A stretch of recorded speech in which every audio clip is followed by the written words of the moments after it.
Seigneur, nous sommes là pour t'adorer. Ya, ya, ya, ya,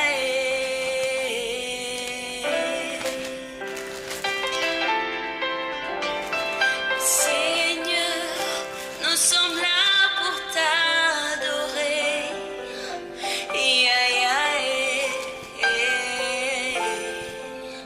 ya, ya,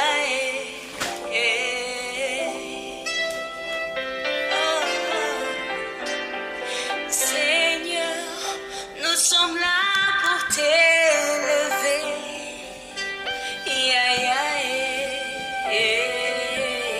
Merci Jésus, merci Jésus. Zambé Azolokumo, Zambalola Anetorama, le véritable Dieu, le Tout-Puissant. Zambé Oyongana Yoto Ndimela, qui s'appelle Jésus-Christ de Nazareth, le Tout-Puissant. Zambé Oyo, Apesingano le Susupema, Zambé Olamushibiso. Bible, c'est la journée que l'Éternel a faite. Elle est pour nous un sujet de joie. Bien aimé, nous avons décret que journée à l'élo, le corona yo, ils ont un sujet de joie, ils ont un sujet à succès, ils ont un succès à grandeur.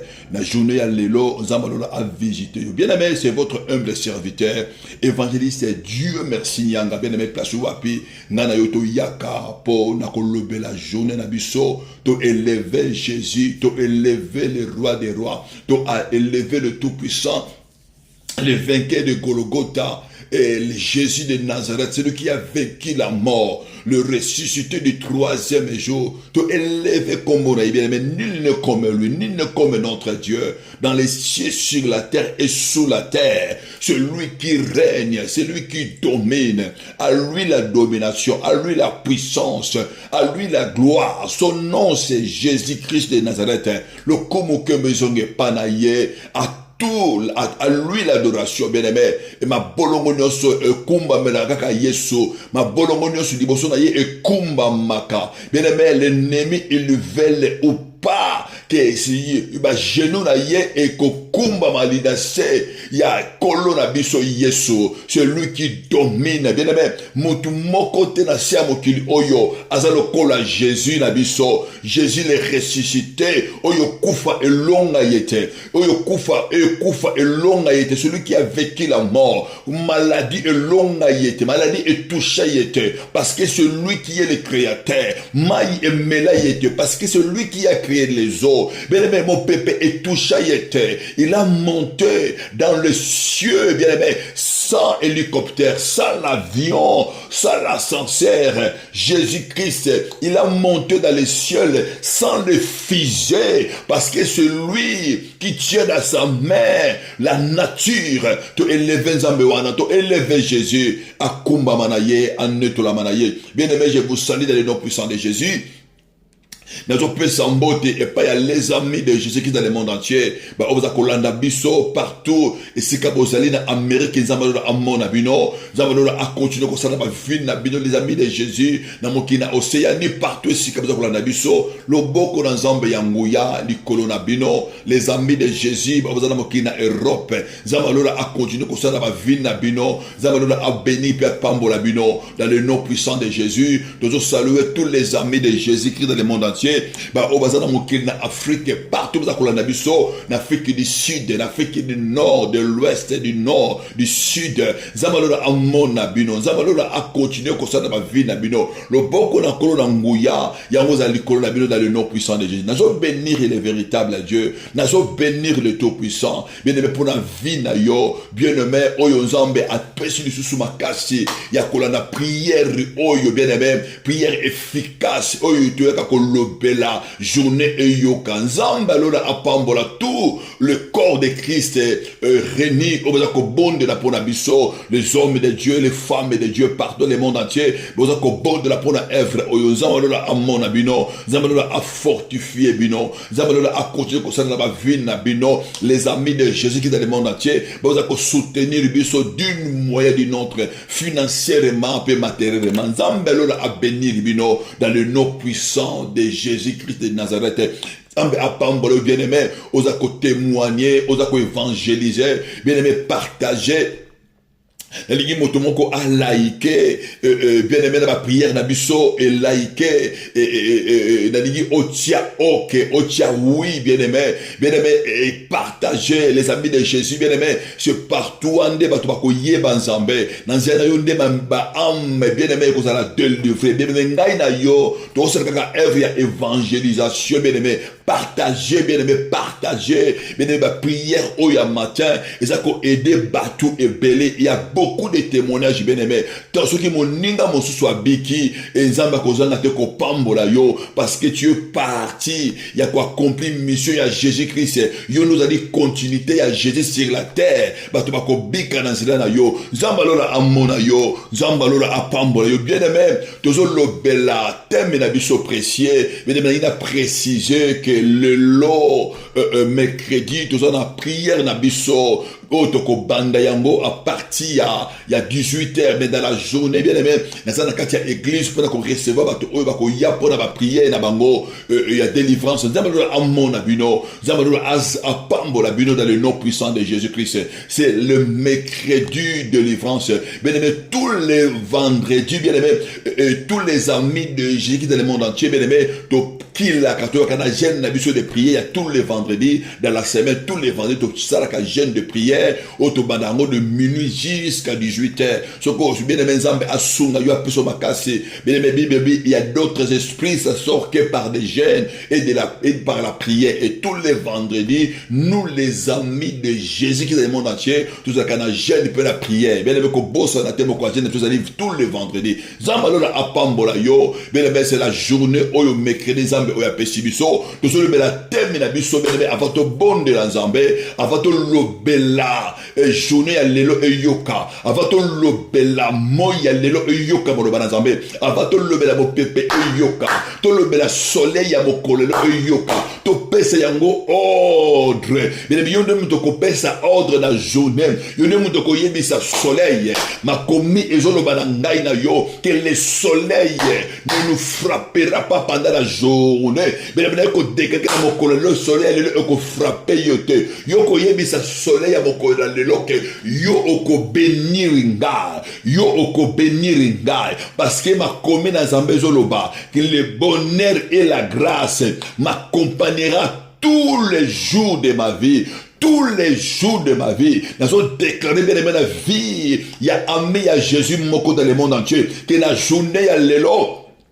Les bonheurs et la grâce et qui accompagne yo et accompagne journal lelo soleil à lelo bien aimé tangu yango e bana ko bima soleil à lelo et ko yela yo bonheur et grâce parce que toi tu es l'enfant de Dieu et Seigneur yo ordonné il va t'accompagner le bonheur va t'accompagner nazo déclarer la recette dans vie na yo et c'est quand yo ko tambo bien aimé celui qui dit amen celui qui crie que Jésus-Christ est vivant celui qui crie que Jésus-Christ est sauveur bien aimé et comme la journée ya lelo bien aimé sika yo ko tambola nazo déclarer que ma porte est fungwa mana kombola Yesu nazo déclarer il y a mokolo qui a quelque chose de spécial oyo nzamba ko pesa yo parce que c'est la journée que l'Éternel a faite nzamba lo la apambola bien aimé toujours parler la thème na biso toujours le bela la délivrance de la famille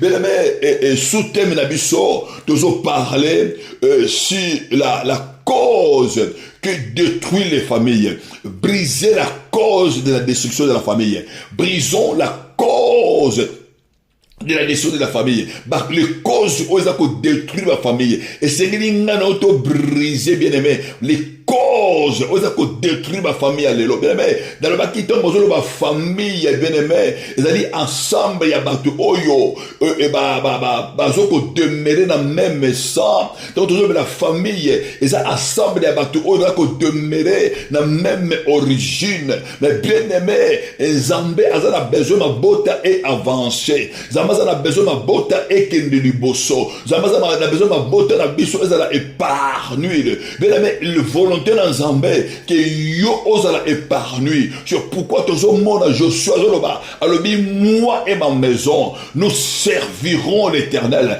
Mais la volonté en Nzambé, c'est maison, et nakuna yo pauvre, et postérité na yo est servie. Et mon gloire en Nzambé est servie Nzambé. Mais dans chaque famille, dans chaque famille, il y a un Dieu qu'on l'adore, tu veuilles ou pas bien aimé. La famille, surtout, ça peut être le vrai Dieu et ça peut être aussi le faux Dieu. Mais dans Exode chapitre 34, verset 7, qui conserve son amour jusqu'à 1000 générations et qui pardonne l'iniquité, la rébellion et le péché, mais qui tient point le coupable pour innocent et qui punit l'iniquité de père sur l'enfant et sur l'enfant et sur les enfants des enfants jusqu'à la 3e et la 4e génération. Zambé a Bambola Malobanaye. Bien aimé, tu juste sur le deuxième verset, auto méditer Nganabino. C'est dans Exode chapitre 20. Exode chapitre 20, verset 3 à 4. Totangi na kombo na Yesu. Il n'y aura pas d'autre Dieu devant ma face. Tu représenteras tu ne te feras point de manche taillée, ni de représentation quelconque des choses qui sont en haut dans les ciels, qui sont en bas jusqu'à la terre, et qui sont dans les eaux plus bas que la terre. Zambé a bénir malobanaye. Bien aimé, toujours parler surtout sous thème nabiso, les causes qui détruisent beaucoup de familles. Toujours parler sur la liberté. Nous toujours parler sur la délivrance de la famille. Parce que pour ça dans un mesali, ma botte nabiso est bika. Ma botte nabiso est à la délivrer. Quand on parle de la délivrance, bien aimé, ça veut dire d'autre part, il y a des chaînes. D'autre part, il y a des prisons. D'autre part, il y a des condamnations. Il y a ma botte, il y a ma condamnation. Ma botte, il y a vivre dans la prison. Il y a des familles où ils ont la chaîne, il y a Satan. Il y a des familles où ils vivent dans la souffrance.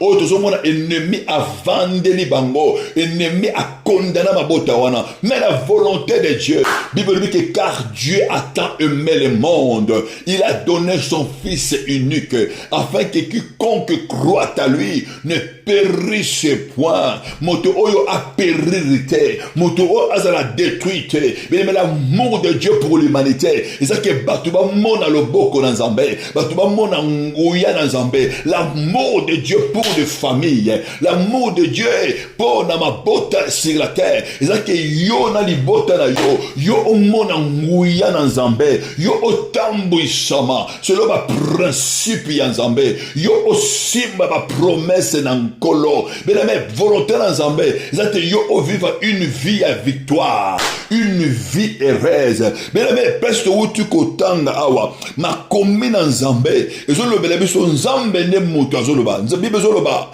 et Nzambe azoloba a conservaka amour na ye jusqu'à 1000 générations qui pardonne l'iniquité.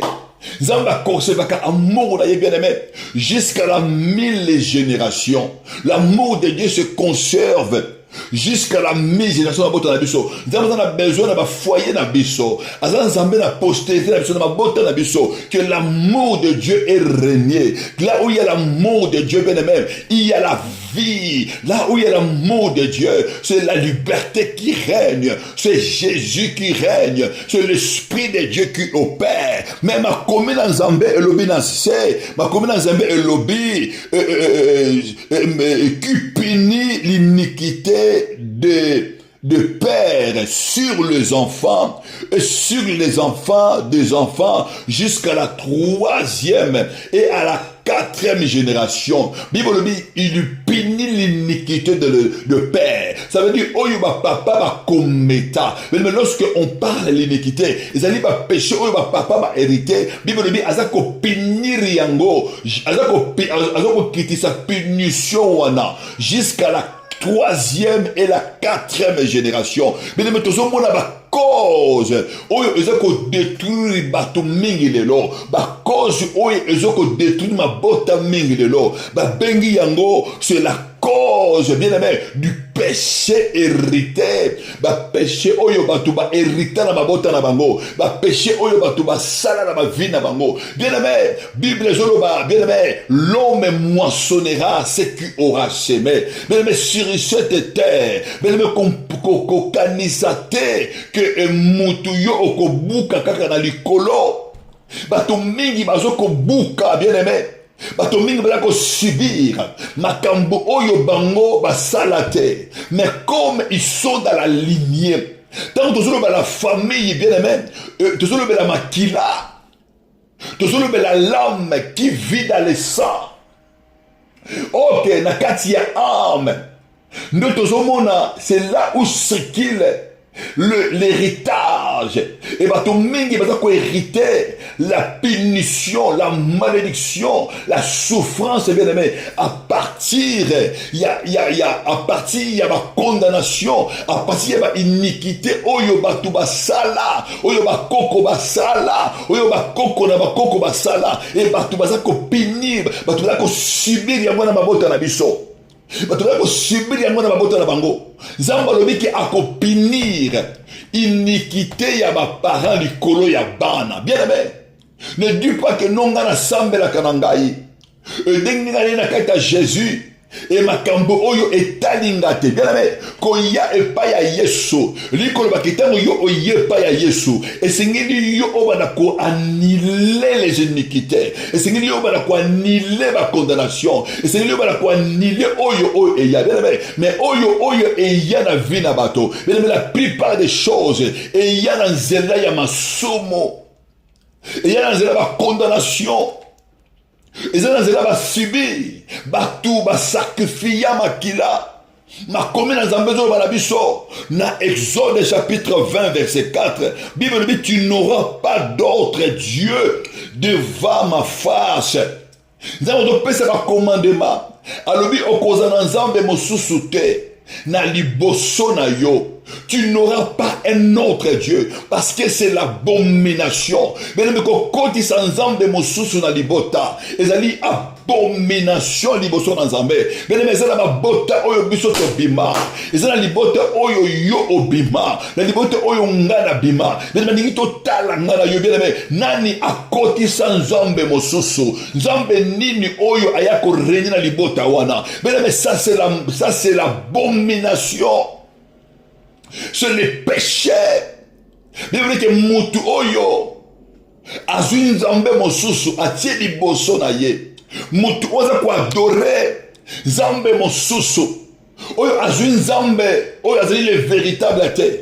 Mais mutu wana azali na abomination. Et abomination c'est un péché. Oyo ezako causer mort. Oyo ba conséquence nango ezali kufa. Oyo ba conséquence nango bien aimé ezali bien aimé la pauvreté. Oyo ba conséquence nango ezali dépouiller bakako dépouiller vie ya bato. Bien aimé nani akoti sans nzambe nini oyo basambelaka esika yo obimela. Et nani akoti sans nzambe mosusu.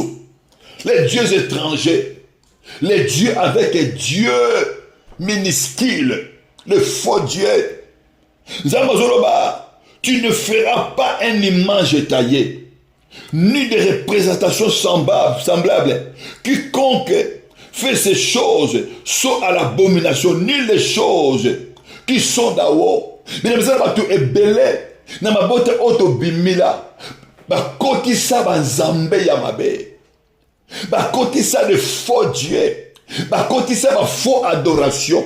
Na mabote oyo ngana bioto bimela, il y a des gens oyo bakenda ko sala ba alliance dans monde ténèbres, dans monde astral, dans monde céleste.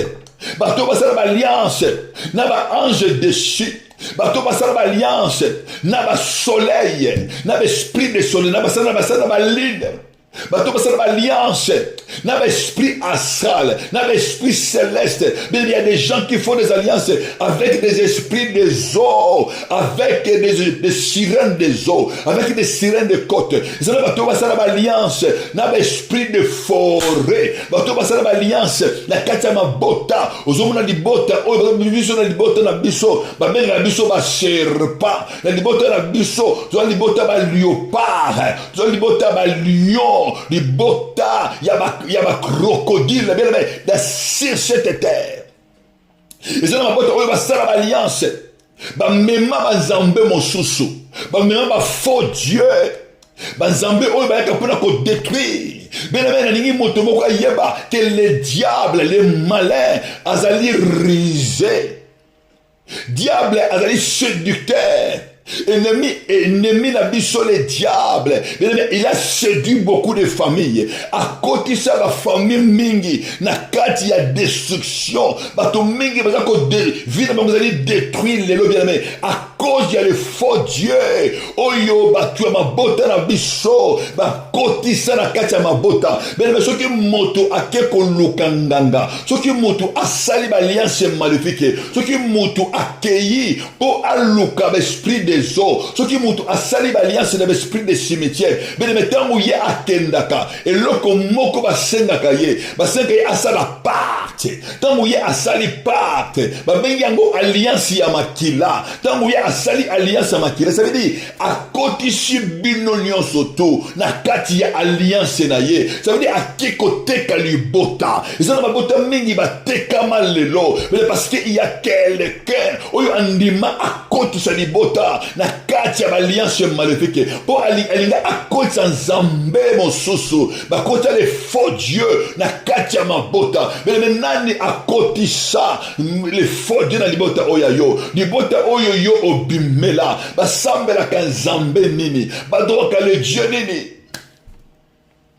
Il y a des familles bien-aimées oyo badoka l'esprit des eaux.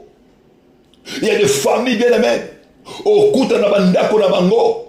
Bien aimé, ils ont placé les choses. Ils ont babota et belé le bien aimé. Au coup de la kata vina bango, qui na kata ndaku na bango, basala eloko moko. Et si kamoko mutu avanda kate bien aimé, ba pesa place pas ya nzambe. Qui na semble oyo mutu akokota te. Na semble tu oyo mutu akotala te.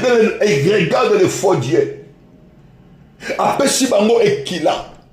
Asimbisi bango apesi bango ordre ke na kati ya ndako na biso eza na kiti moko bavandaka te. Kiti wana parce que bien aimé yozo mona kaka kiti mais kiti wana bavandisaka le faux Dieu. C'est la divinité oyo bakotisa na libota nde avandaka wana.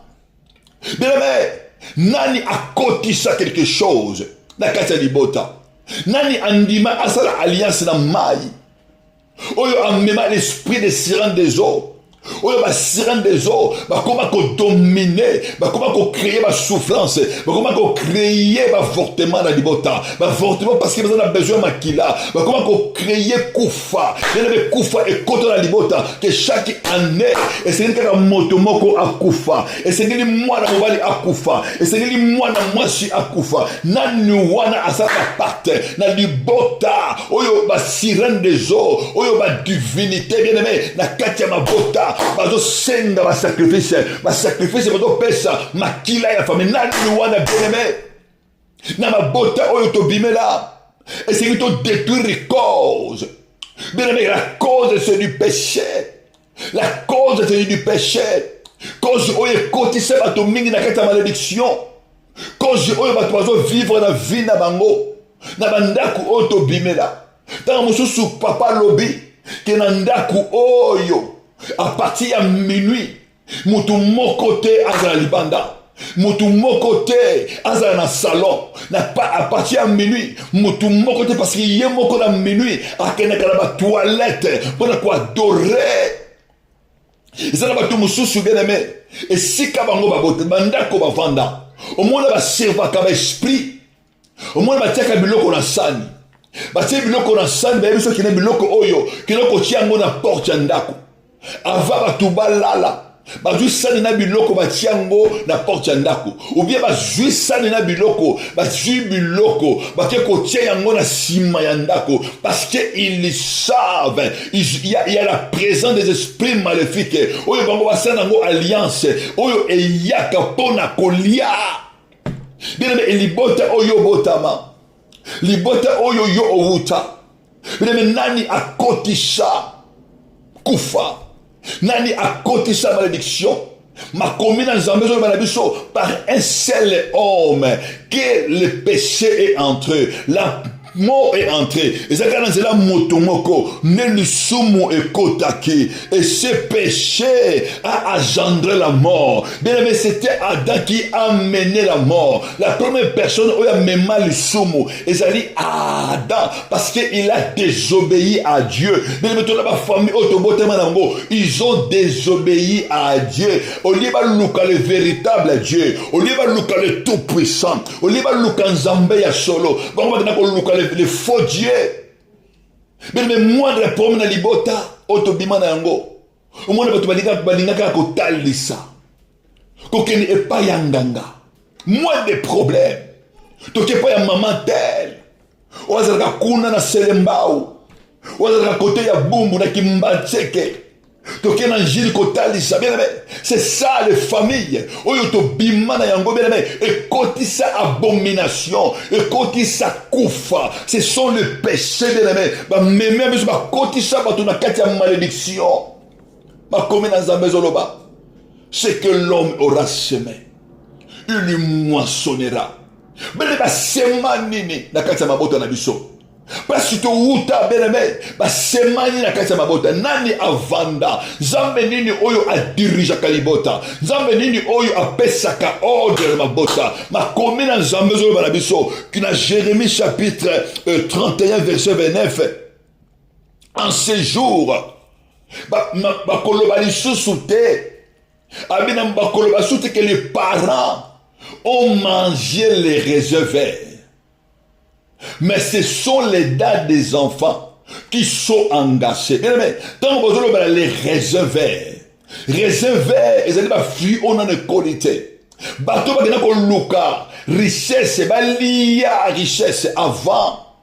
Oyo nzambe apesa bango te bato balina koluka baresir vi na bango en dehors ya volonté ya nzambe bato balina koluka baresir bazwa succès en dehors ya volonté ya nzambe na kati ya mabota bato balina koluka bazikoma mayele bakoma na pouvoir bakoma makasi babana koganye en dehors ya volonté ya nzambe bakina koluka banzambe mosusu bakina koluka un autre Dieu, Banzambe ya mai, Batouana Babengi Bango, ce sont les parents qui ont mangé les raisins verts, raisins oyonan et colaté. Mais ma commune en Zambé Lobi, ce sont les dates des enfants qui sont engagés. Ça veut dire que tu vas subir souffrance wana, cause wana, malédiction wana, et quoi il kolo yabana.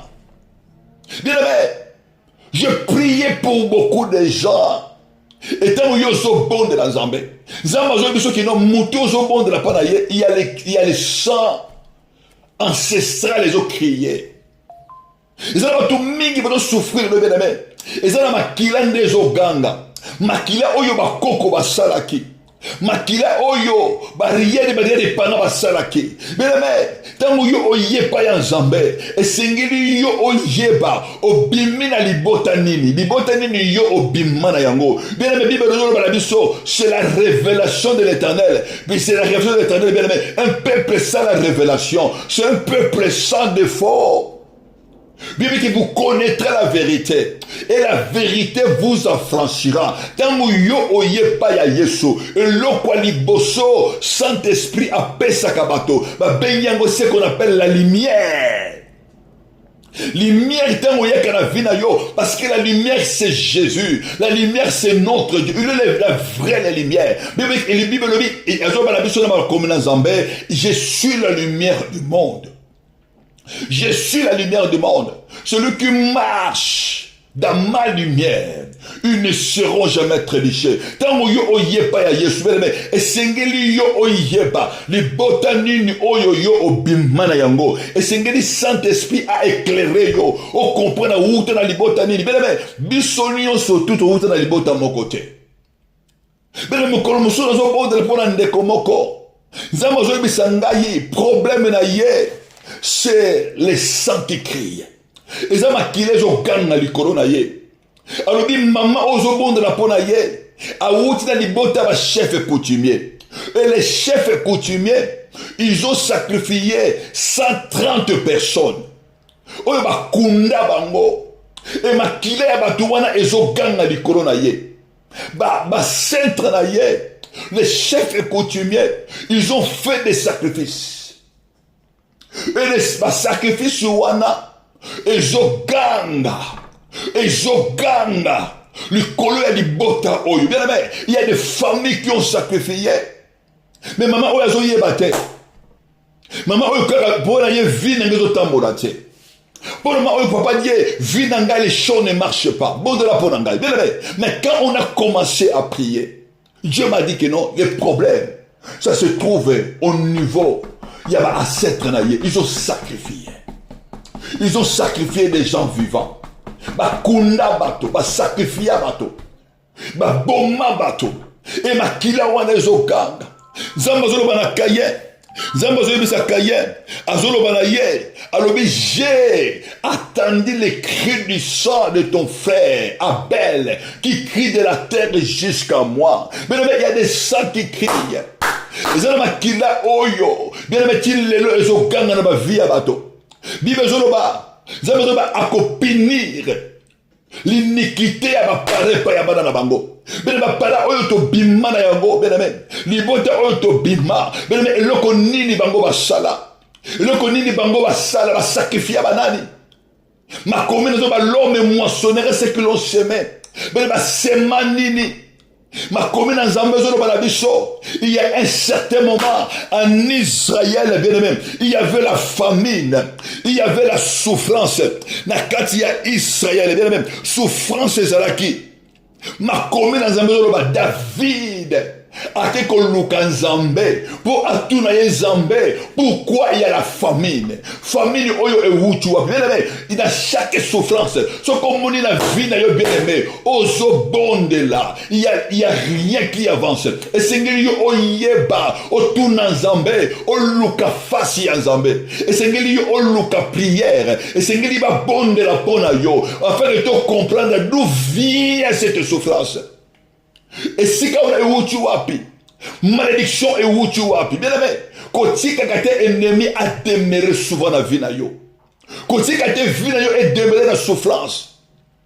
S'il y a des choses qui ne marchent pas, bien aimé, cherche les hommes de Dieu, cherche les gens que Dieu a rendus capables. Bato oyo baki ko bonde la pona dessiner na yo. Bato beko bon de la pona vie na yo. Bato beko briser ba cycle ya malédiction. Beko briser péché na vie na yo. Mais les bato mingi le beko souffrir. Vie na mango ko marcher maladie na maladie parce que il y a le péché. Mais le temps où Yesu un jour azoko tambola, il a trouvé un monsieur. Mais pendant 38 ans maleko bela. Lina avant de kolo ya li. Azoko ko se bougete, qu'on se guéririté. Mais Yesu a guéri. C'était à cause du péché. Les maladies, les paralytiques de 38 ans. Yesu a dit, c'est des péchés qui sont condamnés. Il ne pêche pas. Moutou a zobé à cause du soum, à cause du péché. Mais maintenant, nous avons à se lever dans la vie. Nous avons à compliquer la vie. Nanu wana bien aimé, on a se lever pour combattre le destin na yo. Et tant que David a bondeli, Zambe a yebisiye, famine et côté na mboka na yo, parce qu'il y a quelqu'un qui s'appelle, il y a ton pressé, Moutou a pressé na yo, ton pressé de serre, Moutou a liboso na yo, le roi qui est venu devant toi, Moutou yo au précédent, Moutou yo au remplaçant. Yemutu a commetté un péché. mutu oyo yo azalaki avant yo. Ye mutu aboma bato.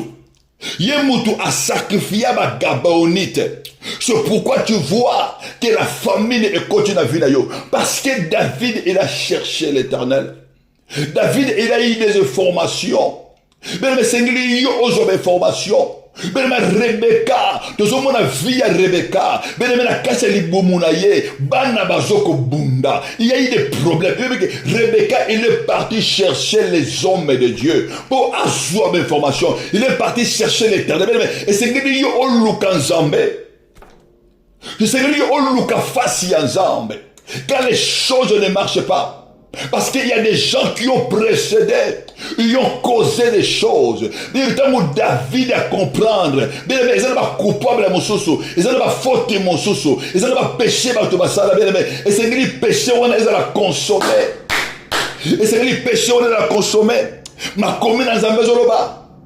C'est lui qui cache ses transgressions, ne prospère point. Moutozo caché ma soumunaye, mais ne me prospérité. Moutozo caché ma péché. Yoko prospérité, mais c'est lui qui les avoue et les abandonne, obtient la miséricorde. Mais miséricorde na biso, ils ont pas ya motomoko qui s'appelle Jésus. Et c'est lui yo bien-aimé, oya et pas dans Zambé. Et c'est lui motomoko akuma, mais c'est la repentance. Il y a la délivrance qui vient que par la repentance. Et c'est lui qui se repentir.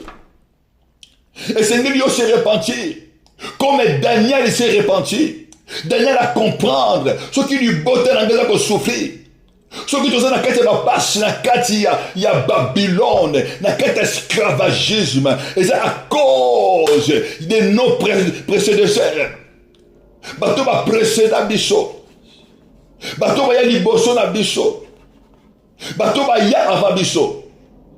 Bateau va y aller, va créer un problème. Bateau va précéder, va action na biso. Mais maintenant, a précédé action na yo. Nani a précédé vie na yo. Il a commis abomination. Et tant que y a atekanyoso. Ma commune dans un moment, approchez-vous du trône de la grâce. Afin d'obtenir la miséricorde. Le trône de la grâce, c'est Jésus de Nazareth. Le trône de la grâce, c'est Jésus. C'est pourquoi, bien-aimé, et c'est yo oyana mikumba na yo, même ko déclarer na vie na yo, et si kanyoso mutu moko aleka na libota na yo, et si kanyoso ba condamna libota, et si kanyoso mutu moko a commettre abomination na kati ya libota na yo, oyo ateka libota, na ko déclarer et te péché wana bien-aimé, et croire na makela na masie, na ko priko déclarer que péché nyonso bien-aimé, iniquité nyonso, oyo ba commettre dans les bottes na yo, oyo ba commettre, oyo eteka et déshonorable. Je viens déclarer au nom puissant de Jésus que le sang de Jésus, le sang de l'agneau, bien aimé, est purifié yo. Et si ka ba cause, et si ka ba tia ba impureté, et si ka efungula ba porte, parce que toi tu es la femme des chefs et coutumiers, parce qu'il y avait des sorciers, oyo ba sacrifier la vie à bateau, parce qu'il y avait des sorciers, oyo ba pesa ba sacrifice, oyo ba pesa ba vie à bateau. Et malheur wana bien aimé, il y a un qui se lever pour troubler famille, mais qu'on déclare maintenant au nom puissant de Jésus, au nom puissant de Jésus. Ma commune en Zambé, approchez-vous du trône de la grâce afin d'obtenir la miséricorde et de trouver grâce. Mais qu'on déclare au nom puissant de Jésus que miséricorde y en Zambé, grâce y en Zambé, et contre la liberté na yo, mais si que wana ya péché, si que wana ya condamnation, si que la abomination, et ça l'a brisé au nom puissant de Jésus. Si que la oyo, ils ont même ma maladie, ouais, ils ont même ma koufa, ouais, ils ont même ma pauvreté, ouais, ils ont même ma vie na biso esprit à célibat, ouais, ils ont même ma trouble la vie à bana, à cause, y a makila oye sopama na libota, à cause de ma sacrifice, mais toute frappe, n'a déclaré quoi y a la combo na Yesu, ma commune c'est Jésus-Christ de Nazareth. Bible dit cependant, Jésus-Christ est le roi des rois. Il a pris nos souffrances, qu'il a portées sur lui. Bien-aimé, cycle à ma bota, sacrifice à ma bota, tout va côté à ma bota, et même ma souffrance, Bible, il a porté nos souffrances, c'est de nos douleurs qui s'est chargé. Jésus-Christ, c'est la croix, il a porté nos douleurs, il a porté nos souffrances sur lui qui s'est chargé, et nous l'avons considéré comme frappé de Dieu et humilié. Bien comme ça, qu'il y a quelqu'un qui était frappé à cause de toi, qui était humilié à cause de toi. Son nom c'est Jésus-Christ de Nazareth. Son nom c'est Jésus. Et si quelqu'un a souffrance, ça a frappé les botanayo. Et si quelqu'un a douleur, ça a frappé les botanayo. Et ça la souffrance, il y a maladie. Et ça la souffrance, douleur, il y a non-avancement. Et ça la frappé. Et c'est ce monde, il y a ténèbres. Et ça cause la frappé. Mais il y a Jésus de Nazareth. Il y a le Tout-Puissant. Mais la Bible me dit, il y avait une femme de perte de sang. Mais les femmes, il a compris que Mikumba Nangayi, malédiction Nangayi, Rita. Parce que cette femme, Bible dit, il était riche. Il a hérité la richesse de la famille. Mais il était aussi maladie. Bongo na ye et silaki et pas médecin parce que il était aussi maladie. Et cette femme, il était chargé, il portait sur lui la douleur et la souffrance. Mais femme, on va comprendre, il y a quelqu'un à le bien monter manaye, ce qui n'a quelqu'un simba Jésus, ce qui n'a touché Jésus, oyo yangayi et ko kende et panaye, ce qui n'a touché na kobika. Mais il y a quelqu'un qui s'appelle Jésus. Il est notre Dieu. Il est le véritable Dieu, Jésus de Nazareth, le roi des rois, celui qui est venu pour nous sauver. Il est le tout-puissant. Zambaya solo Esaïe. C'est pourquoi Bible déchargez-vous sur lui, déchargez-vous sur lui de tous vos soucis, déchargez-vous sur lui de tous vos soucis. Bien les soucis n'évitez soucis nini oyo banzambe alibota banzambe ya bakoko batikeli yo. Mais bien aimé, il y a quelqu'un qui s'appelle Jésus. Écoute, la souci à maladie où est-ce qu'on chilate, maladie où va médecin va déclarer ezali incurable. Mais c'est notre Dieu, c'est Jésus de Nazareth qui s'est chargé de nos maladies, qui s'est chargé de notre souffrance, de nos condamnations, de nos déclarer la vie à motomoko dans le nom puissant de Jésus. Et si Kalibota est condamné, et si Kalibota est le bas que yo au quoi avancer, n'est qu'au briser cycle, il y a non avancement, et quoi il y a combo na Yesu, et si Kalibota est le bas, que vie na yo, ça va prison la maladie, n'est qu'au déclarer. Plusieurs maladies wana ekoya, plusieurs maladies ekoya. Et si Kalibota est le bas, que yo au quoi avancete, yo ko tombo la motute. Et si kalua ya pauvreté, na ya limitation et vanda, parce que teka ya binonyoso. Parce que la divinité et la famille, la mélange sur Oyapino, n'est qu'au déclarer que Yesu a kota, touche seulement Jésus, n'est qu'au simbisayo Yesu, n'est qu'au simbisayo Yesu. Bible dit sortez des milliers, séparez-vous, ne touchez pas à ce qui est impie, n'est qu'au déclarer, n'est qu'au briser cette alliance ekoya, alliance y a impureté, où est-ce qu'on dit sa souffrance, où est-ce qu'on limite ou avancé, où est-ce qu'on limite yo, au comme na destiné na yo na briser alliance wana dans le nom de Jésus-Christ. Alliance wana ekoya nazo déclarer bien aimé nazo introduire yo na alliance ya Jésus le roi des rois. La Bible dit à lui nous avons la vie, à lui nous avons le mouvement, à lui nous avons être. Au nom puissant de Jésus, reçois la vie, reçois la vie, reçois la vie, reçois la vie. Libota na yo ebika, foyer na yo ebika, bana na yo, ba chaîne wana ekoya au nom puissant de Jésus. Ba chaîne nyonso o ekanga bana, o eboike bana bana va avancer, toute chaîne de malédiction, évolution à bana, qui soit renversée et brisée, dans le nom de Jésus-Christ, na combo na Yesu, ba chaîne wane koya, benemene ko déclarer que cause de nion surtout, oezo mema malheur, na libota na yo, na ko déclarer, benemene que Jésus-Christ a côté na libota na yo, Jésus-Christ avant na libota na yo, Jésus a yebi si femme ya perte de sang, a yebi si ba disciple, alors nani a touché nga, qui m'a touché, tant femme ya perte de sang, a simbi Jésus, Yesu tuni nani a touché nga, Pierre a yebi si Jésus, il y a la foule qui t'entoure, il y a plusieurs personnes, Yesu alobi, il y a une force qui est sortie de moi, parce qu'il y a une force qui est sortie de moi, n'a qu'on déclarer, et c'est que notre ennemi a bomba, et c'est que notre ennemi a côté sa kawo, et c'est que notre ennemi a côté sa koufa, que la force de Jésus,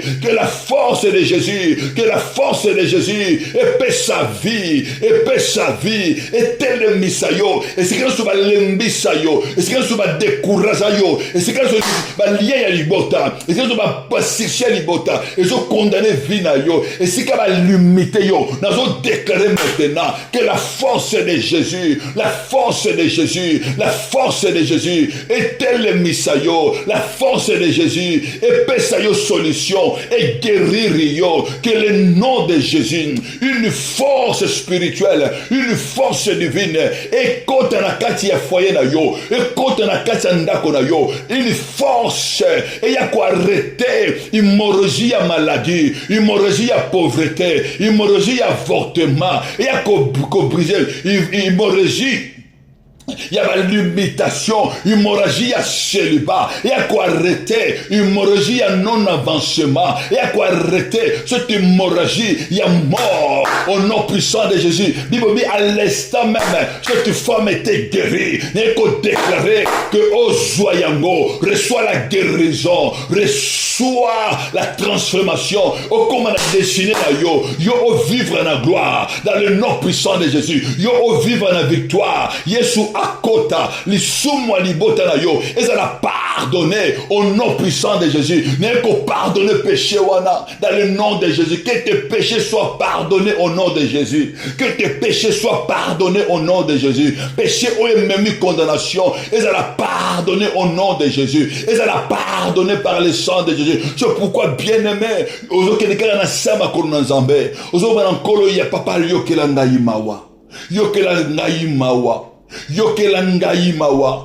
yokela libota na ngai na mawa, esika bakotsa libota na ngai na kati ya impureté, esika bakotsa libota na ngai na kati ya basuyir, esika ba introniser libota na ngai na kati ya alliance satanique, kenela kolela mawa na nzambe naliki moto moko amana koelever Jésus, apesa Yesu merci, aloba na nzambe merci, moto moko bana kobonde na nzambe, bien bana kobonde na nzambe, naliki moto moko bonde la, naliki moto moko senda pousse ne pas dans Zambé, maintenant pousse ne pas dans Zambé, yo bonde dans Kolo, na kombo na Yesu, au nom puissant de Jésus, yo bonde dans Zambé, au nom puissant de Jésus, yo bonde de vérité, naliki moto moko bonde la, bien mo bonde dans Kolo, au nom puissant de Jésus.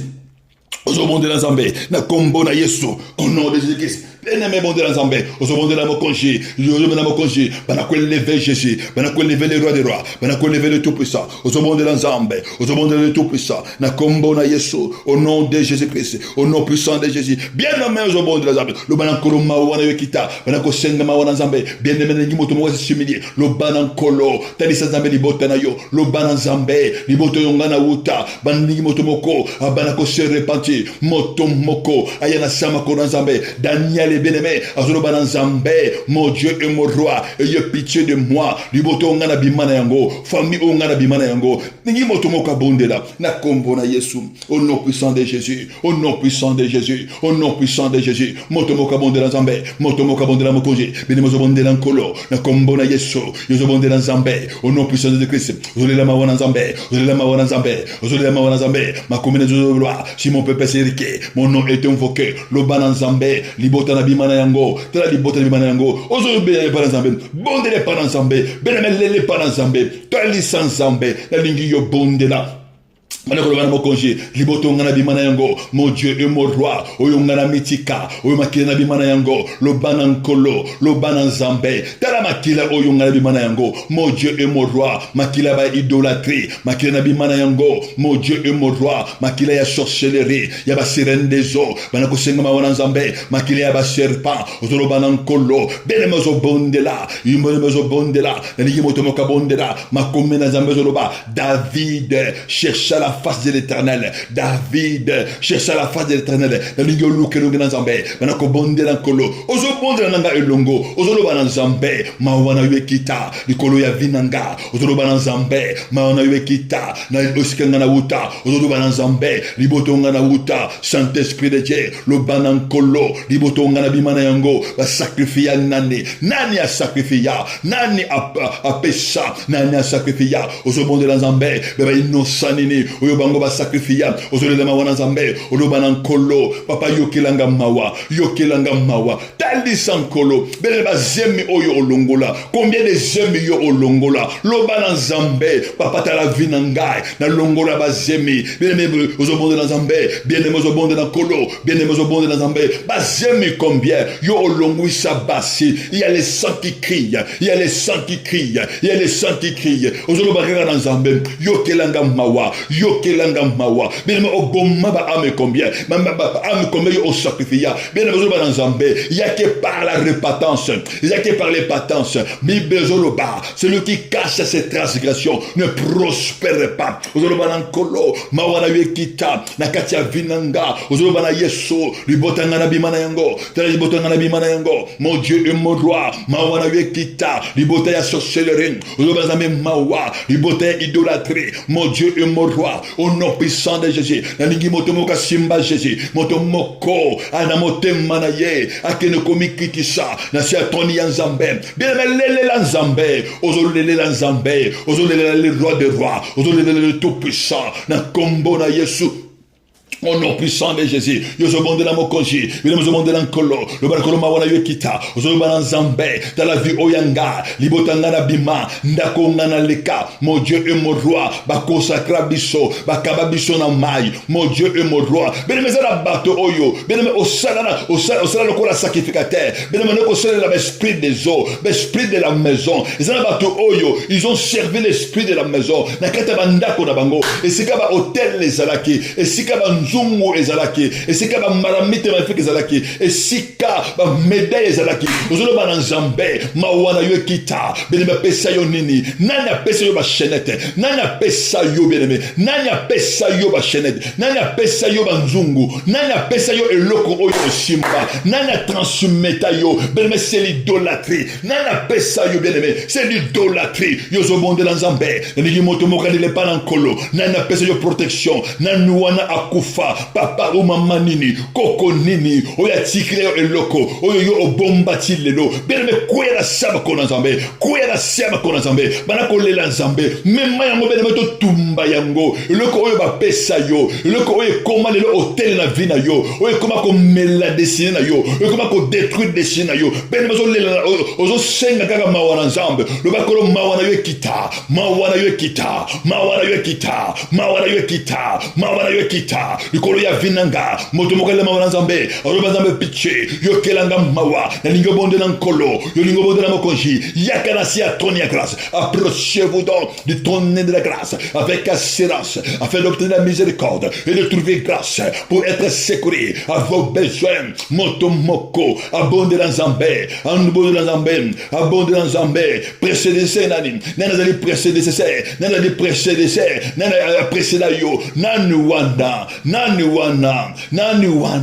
nani wana après des sayo nani wana après des sayo nani wana après des sayo belozo bonde na kolo na kombo na Yesu na kombo na Yesu na kombo na Yesu na kombo na Yesu nani wana après sayo nani wana na libota oyo obimela prédécesseur za nani wana ali prédécesseur ya vina yo nani après sayo na ba arti maléfique na botene maléfique nani wana wana précédécessaire azali nani précédécessaire azali nani bino ozobondela nkolo ozoloba na nzambe ozobelela makila na kombo na Yesu ozodéclarer évoquer le sang de Jésus ozobelela makila ozodéclarer esika nyonso baprécédésaire ya vina ngai esika nyonso baotelema bota oye evanda esika nyonso batelema bota na kombo na Yesu ozobondela nkolo ozoloba na mokonzi esika nyonso bahomme fort bafemme fort barende bota na ngai basakrifia homme na ngai ozobelela makila évoquer le sang puissant de Jésus yimotomoka bondela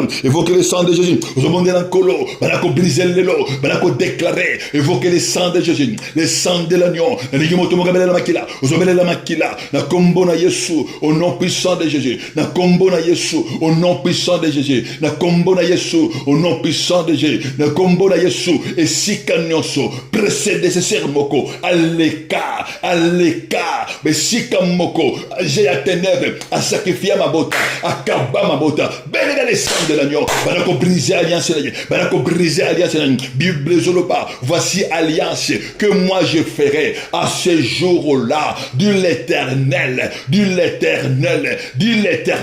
je mettrai mon esprit j'enlèverai leur cœur bien zoloba dans kolo alliance yakale koya banako briser toute alliance maléfique alliance oyo salama na kati ya mayi alliance salama dans les forêts dans les cimetières oyo introduisant famille na kati ya malédiction yo briser yango yo kwesa alliance wana ozobondela zambe yeko kwesa alliance nyonso bakoko nanga basala alliance nyonso oyo mama nanga sala oyo papa nanga sala oyo basanta nanga sala oyo namoko na sala oyo koti sangana oyo implique vinanga na kati ya condamnation na kati ya malédiction oyo kita vinanga oyo kaba vinanga banako briser yango par le sang de Jésus-Christ ozobondela nkolo briser alliance wana par le sang de l'agneau par le sang de Jésus alliance wana koya lingi moto boka bondela briser alliance wana na kombo na Yesu lelama wana nzambe lobana nkolo alliance wana kweya oyongane rita likolo ya vinangai oyongane rita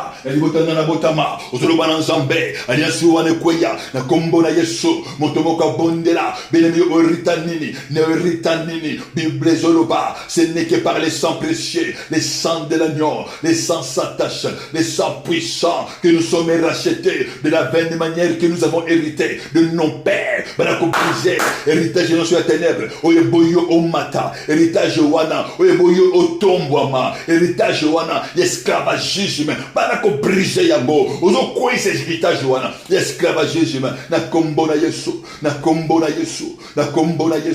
au nom puissant de Jésus na kombo na Yesu au nom puissant de Jésus héritage à péché koya na kombo na Yesu au nom puissant de Jésus au nom puissant de Jésus ma péché zo koya tango zo bondela nazo mona péché zo koya nazo mona kona zo koya tango zo bondela tango zo le pas nzambe mais nazo mona ba chaîne oye kanga motomoko à cause du péché zo koya na kombo na Yesu motomoka bondela nzambe motomoka bondela nkolo na kombo na Yesu briser héritage wana ozo briser héritage wana oye evanda oye na kana mabota oye héritage wana ozo sacrifier vie abato ozo sacrifier bana ozo mema kufa ozo mema maladie héritage ozo mema pauvreté ozo mema limitation bana ko briser yango na kombo na Yesu ozo ko renverser ozo briser ba hôtel satanique hôtel familial bana ko briser bana ko renverser hôtel bimisa amena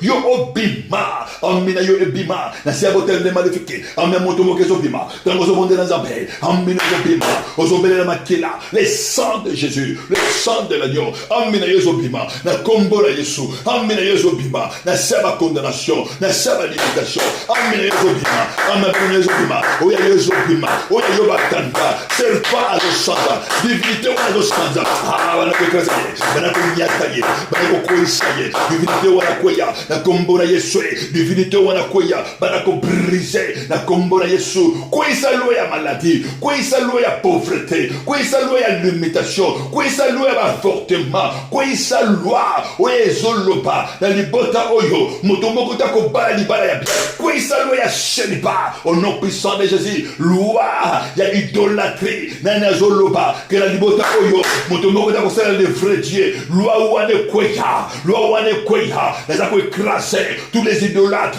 les a ko écraser toute divinité oya telema na kombo ya crocodile, na kombo ya serpent oya selevaka, ya selevaka na kombo ya lion, na kombo ba sirene des jours, na ko briser, kombo sirene des jours, na ko briser, à quoi ya lelo, à se lever au nom puissant de Jésus. Reçois la foudre, reçois la foudre, reçois la foudre, reçois la foudre, reçois la foudre. Yambisa yekake, à quoi ya na mabele, nanya teleka, na libota oya yo, bona ko diriger, nanuana, ayambakake, briser tonne na bango, maintenant soit levaka, maintenant soit pesa mission, n'a ko mettre fin na mission na yo, n'a ko mettre fin na reine na yo, bana ko briser, reine ya sorcellerie, na libota oyo bima, reine na bino ekweya, na combo na Yesu, na briser reine ya sorcellerie, reine ya sirène des eaux, reine ya serpent ekweya, reine ya léopard ekweya, l'esprit de forêt, n'a ko briser reine, il y a l'esprit ya cimetière, il y a séjour de mort, il y a l'esprit de mort, n'a ko briser reine na bino, na libota na botama, n'a ko briser reine na bino, reine na bino ekweya, na combo na Yesu, briser reine na bango, mais tu ne mourras pas, tu vivras, toi tu ne mourras pas, postérité ne va avancer, dans le nom puissant de Jésus, ne va briser péché, il y a qu'à briser péché, puissance il y a péché quoi, puissance il y a couffe quoi, dans le nom puissant de Jésus. Maintenant qu'on peut s'en dire merci, mon Dieu, qu'on bénir journée là, maintenant qu'on le bonne parole, maintenant qu'on bénir journée là yo, na combo na Yesu, bénir journée là yo, bambo na bana oya yo, na journée ya delo, na so bon de la pona yo, Père dans le nom puissant de Jésus, ne ko bon de la pona bana yo, papa na zo ko déclarer, papa cause nyonso, oye memaka kufa, oye memaka maladie, papa péché nyonso, oye contre la libota, le ko la porte, pour ko pesa accès, ya ba j'ai à ténèbres, pour ko pesa accès na ba condamnation, na ba limitation, na ba malédiction papa, de ko déclarer le lot par le sang de Jésus, péché wana ezala annulé, ezala effacé dans le nom puissant de Jésus, papa toute malédiction, et ce que sous makila etanga, na kata mabota na biso, nous allons présenter le sang de Jésus, le sang des sacrifices, le sang de l'agneau, et à quoi annuler makila wana, et à quoi annuler makila wana, dans le nom puissant de Jésus, papa na tiki vi abana na yo, journée na wana maboko na yo, et si ka bako tambola, ba mona gloire na yo, mais ko déclarer la protection du vide, et dans les colonnes bango, maladie exaltée, papa flèche ennemi est zongela ye, maladie est zongela ye, kufa est zongela bango, na béni ribana na yo, ba kende ba pambwama, ba mona lo boko na Nzambe, na ba vina bango, papa wa ba ko bela abika, wa ba ko simba gloire a simba gloire na yo, dans le nom de Jésus, soyez bénis au nom puissant de Jésus. Tolobi amen. Bien-aimé tokutani mokolo ya lobi tokutani na tokutani sous le lot, nous avons mercredi, nous avons la prière na biso ya intercession. Tokobon de la Zambé, Belemiyakato bon de la Zambé, à 18h, nous allons recevoir tout à l'heure. Dans la journée, nous allons à l'église, ceux qui ont un problème au Bengi, Yakato bon de la Ponayo. Nous allons à Pambola Bino, nous allons à continuer, pour ça, nous allons à Bino, nous allons à Yesu. Merci Seigneur, merci Jésus.